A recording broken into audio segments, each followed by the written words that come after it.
اما بعد فاعوذ باللہ من الشیطان الرجیم بسم اللہ الرحمن الرحیم۔ اب تک احادیث اور آیات بیان کی ہیں، اب چند مسائل بھی سماعت فرما لیں۔ روزہ جن سے ٹوٹ جاتا ہے، کھانے پینے جمع کرنے سے روزہ ٹوٹ جاتا ہے، جب کہ روزہ دار ہونا یاد ہو۔ جو بندہ روزہ دار ہے اور اس کو یاد ہے اس نے کھایا پیا جان بوجھ کے، تو روزہ ٹوٹ جائے گا۔ نہ صرف ٹوٹے گا، جان بوجھ کے اس نے ایسی حرکت کی، اس پر قضا بھی ہے اور کفارہ بھی۔ یہ الگ سے میں انشاءاللہ مسائل عرض کروں گا۔ اکثر لوگوں کے آج کل جو سننے میں مسئلہ آ رہا ہے وہ یہ ہے کہ سگریٹ پینے سے روزہ نہیں ٹوٹتا۔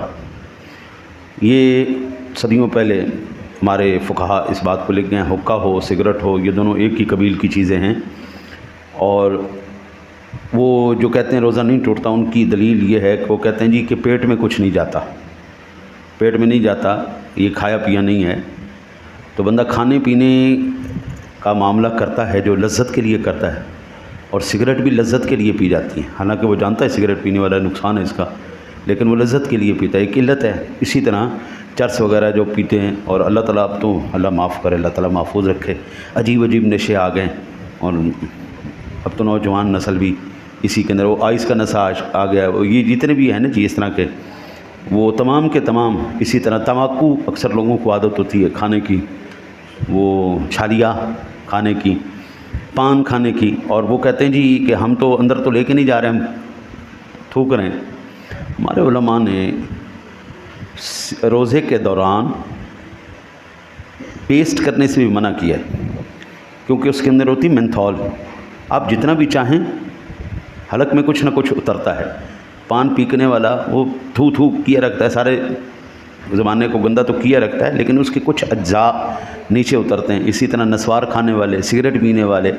یہ تمام کے تمام وہ عوامل ہیں، ہوکا پینے والے، ان کے اجزاء اندر تو جاتے ہیں، گلے سے نیچے تو اترتے ہیں نا جی، اور یہ لذت کے لیے ہیں، لہٰذا ان تمام سے روزہ ٹوٹ جائے گا۔ یہ بالکل ذہن سے نکال دیں کہ جناب کسی نے کوئی ایسی تحقیق آپ کے سامنے رکھی کہ سگریٹ پینے سے یا اس قبیل کا کوئی بھی نشہ کرنے سے روزہ نہیں ٹوٹے گا، نہ نہ نہ، یہ بالکل غلط بات ہے، بالکل غلط بات۔ شکر وغیرہ یہ ایسی چیز جو منہ میں رکھنے سے گھل جاتی ہے، منہ میں رکھی، تھوک نکل گیا، روزہ جاتا رہا۔ یوں ہی دانتوں کے درمیان کوئی چیز چنے کے برابر یا اس سے زیادہ تھی، اسے کھا گیا یا کم تھی مگر منہ سے نکال کر پھر کھا لی، یا دانتوں سے خون نکل کر حلق سے نیچے اتر گیا، خون تھوک سے زیادہ یا برابر تھا، کم تھا مگر اس کا مزہ حلق میں محسوس ہوا، تو ان سب صورتوں میں روزہ ٹوٹ جائے گا۔ ٹھیک ہے جی۔ سحری ختم کرنے سے پہلے 5 7 10 منٹ پہلے برش مرش کر لیں اچھی طرح، دانت شان جو ہے نا جی وہ بالکل نیٹ کلین کر لیں۔ نماز کے دوران اگر منہ میں کچھ دانت میں کچھ پھنسا مسا آ گیا، اکثر جن کے دانت خراب ہوتے ہیں تو وہ بڑے بڑے سوراخ ہوتے ہیں دانتوں میں، وہاں جو اجزاء پھنس جاتے ہیں وہ پھر اگر لے کے نکل جائے گا تو اس سے روزہ ٹوٹ جائے گا۔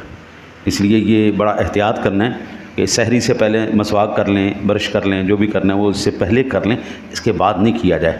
بالخصوص چند گھونٹ پانی کے پی لیں اچھی طرح، تاکہ اگر منہ کے اندر کوئی ذرا مرہ ہے بھی وہ نکل جائے، یا کلی کر لیں، ہاں جی نکل جائے، منہ صاف ہو۔ نماز کی حالت میں یا روزے کے بعد کوئی ایسی کیفیت نہ ہو۔ اگر جن لوگوں کو مسوڑوں کے مسائل ہیں تو وہ تو لازمی طور پر پہلے وہ کریں برش وغیرہ، کیونکہ جن کے مسوڑوں کا مسئلہ ہوتا ہے وہ جب بھی برش کرتے ہیں خون نکلتا ہے اس سے، تو یہ تو لازمی جو ہے نا احتیاط بڑی ضروری ہے۔ ٹھیک ہے نا، روزے کی حالت میں دانت کو نہیں نکلوانا چاہیے، لیکن اگر کسی نے دانت نکلوایا اور خون نکل کر حلق سے نیچے اتر گیا تو روزہ ٹوٹ جائے گا، پھر اس بندے کے اوپر اس کی قضا واجب ہے۔ اسی طرح کلی کر رہا تھا، کلی کرنے میں روزے کی حالت میں کلی بھی بڑی احتیاط سے کرنی، ہاں جی زیادہ منہ نہیں بھرنا کہ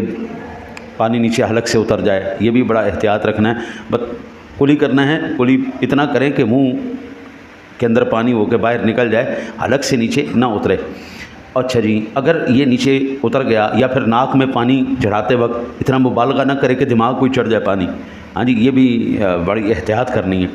کہ صرف نتنوں تک کی پانی پہنچے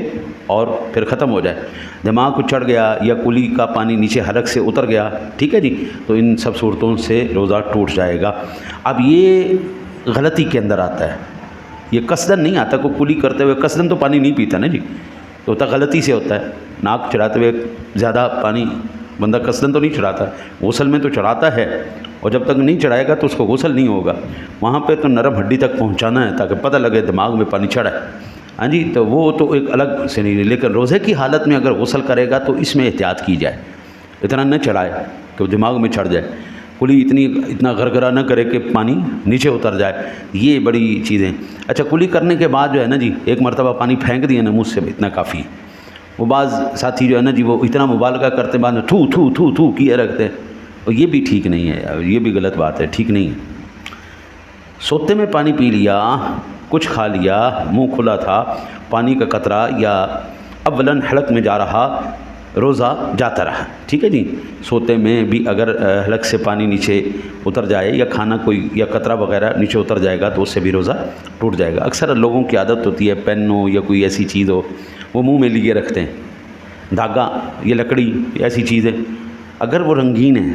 اس کے اوپر رنگ چھنگ چڑھا ہوا ہے اور وہ اترتا ہے تو وہ تھوک کے ساتھ مل کر نیچے اترے گا تو روزہ ٹوٹ جائے گا۔ رنگین ڈورا وغیرہ کوئی ایسی چیز استعمال نہیں کرنی، منہ میں ایسی فضول چیز کوئی نہیں لینی جس کا کوئی کلر اترے یا وہ نیچے حلق سے نیچے اتر جانے کا خدشہ ہو، ان سب صورتوں میں اس بات کا احساس کیا جائے۔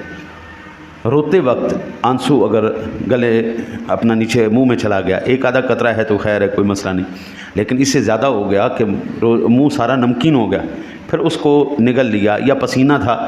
پسینہ منہ میں چلا گیا، ایک آدھا قطرہ ہے تو خیر ہے، لیکن اس سے زیادہ کہ منہ نمکین ہو گیا اور وہ پھر نگل لیا تو ان صورتوں میں روزہ ٹوٹ جائے گا، پھر اس کی قضا ہے۔ اچھا جی، قصداً منہ بھر کے کرنا، الٹی آنے سے روزہ نہیں ٹوٹتا،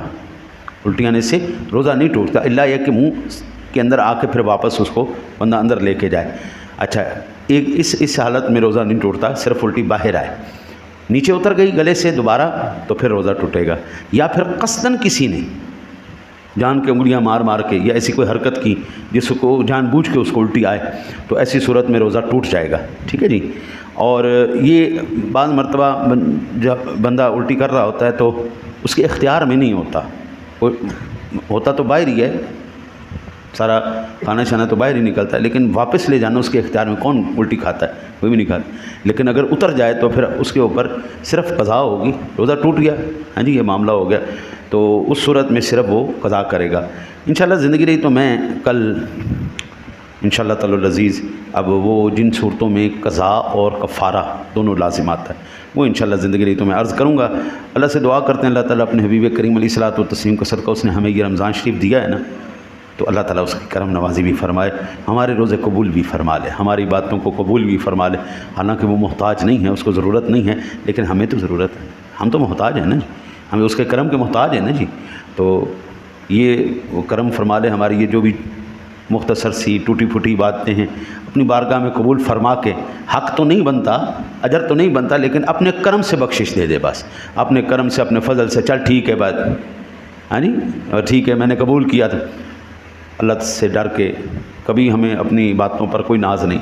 کوئی تکبر نہیں، کوئی ہماری آکڑ نہیں، کیونکہ میں نے حدیث پاک میں پڑھا ہے کل قیامت والے دن بڑے بڑے عابدوں کی نمازوں کو ایسے اللہ پھٹے ہوئے ٹاٹ کے اندر لپیٹ کے منہ پہ دے مارے، لے جا اپنی بات، میں نے اللہ تعالیٰ معاف کرے، اللہ اپنے حبیب کے صدقہ آپ کو مجھے عمل کی توفیق دے۔